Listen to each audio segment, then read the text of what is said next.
देखिए, आज एक तरफ जहां देश में वन नेशन वन इलेक्शन की चर्चा हो रही है, हम सब जानते हैं कि आज लोग अपनी राय रखेंगे और सरकार भी इस दिशा में सोच रही है और इसलिए हमने एक समिति का गठन किया है कि वे इस बात पर न केवल लोगों की राय लें, कानूनी जो प्रावधान है, 3 कानून, municipal corporation act 1956, municipalities act 1961 और पंचायत राज अधिनियम 1993, ये 3 कानून हैं और दोनों तरह के निकायों के चुनाव के संचालन के लिए दोनों के अलग अलग नियम बने हुए हैं। उन सब पर विचार करके एक संभावना कैसे बन सकती है, लोगों के अभिमत क्या है, कानूनी प्रावधान क्या है, इस सब बातों पर विचार करने के लिए एक समिति का गठन किया है जो लोगों से सुझाव भी ले रही है और कानूनी प्रावधान का भी अवलोकन करके उस पर अपना रिपोर्ट देंगे। उसके हिसाब से सरकार आगे बढ़ेगी। इस पार्टी ने बार बार संविधान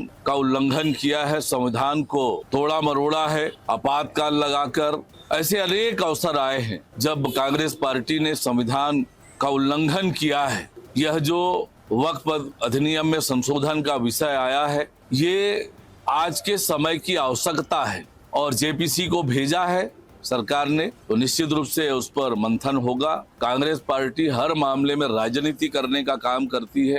राष्ट्र हित, देश हित से इन्हें कोई सरोकार नहीं है। हर एक मुद्दे को वोट बैंक की राजनीति, भ्रम पैदा करने की राजनीति, भय पैदा करने की राजनीति कांग्रेस पार्टी करती है। देखिए, कांग्रेस पार्टी की देशभक्ति जग जाहिर हो चुकी है।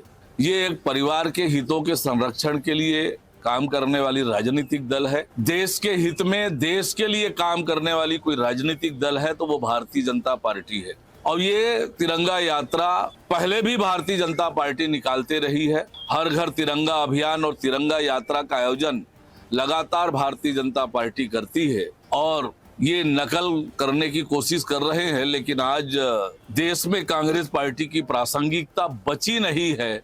वास्तव में तिरंगा यात्रा देशभक्ति के लिए और राष्ट्रीय ध्वज के सम्मान में ये यात्रा है। निश्चित रूप से पूरे देश भर में इसको लेकर अच्छा वातावरण